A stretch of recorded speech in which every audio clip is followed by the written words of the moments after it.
స్టాలిన్ ఎందుకు మాట్లాడాడు? అంతకుముందు స్టాలినే కదా రాహుల్ గాంధీ తిరుగులేని నాయకుడు అని చెప్పింది.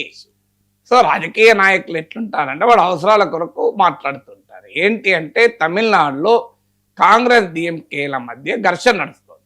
ఫ్రెండ్లీ ఘర్షణ కాదు, ఫ్రెండ్లీ ఫైర్ అంటారు కదా. సో కాంగ్రెస్ పార్టీ ఎక్కువ సీట్లు అడుగుతోంది, తర్వాత అధికారంలోకి వచ్చాక భాగస్వామ్యం అడుగుతోంది. ఈ రెండింటికి డిఎంకే సిద్ధంగా లేదు. సీట్లు ఎక్కువ ఇవ్వడానికి సిద్ధంగా లేదు.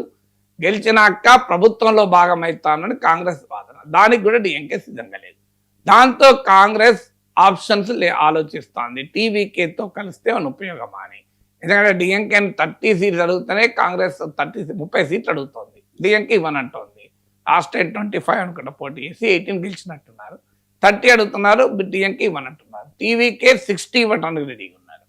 సో గవర్నమెంట్లో భాగస్వామ్యం అడుగుతోంది కాంగ్రెస్, 6 మంత్రులు కూడా. టీవీకే పూర్తి స్థాయిలో భాగస్వామ్యం ఇవ్వడానికి విజయ్ సిద్ధంగా ఉన్నాడు, వేకెన్సీలు ఎక్కువ ఉన్నాయి కనుక. సో అందువల్ల కాంగ్రెస్ పార్టీ ఎప్పుడైతే పక్క చూపులు చూస్తుందో ఉదయనిధి స్టాలిన్ ఈ డైలాగ్ కొట్టాడు. అంతకుముందు ఏమున్నది ఇది?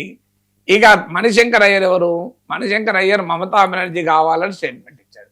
మణిశంకర్ అయ్యర్ తృణమూల్ కాంగ్రెస్లో చేరొచ్చు కదా మమతా బెనర్జీ చేస్తానికి. ఆయనకి ఏంటంటే కాంగ్రెస్ పార్టీలో గుర్తింపు లేదు. మేధావే కావచ్చు మణిశంకర్ అయ్యర్లు, శశి థరూర్లు. ఇప్పుడు శశి థరూర్ మళ్ళీ ఏమైంది, రాహుల్ గాంధీ కలిసాక తోక ముడిచి నాకు అసలు విభేదాలే లేవు, రాహుల్ గాంధీ చాలా గొప్పోడు అంటాడు. మళ్ళీ చూడండి రాజకీయ నాయకులు ఎలా ఉంటారని.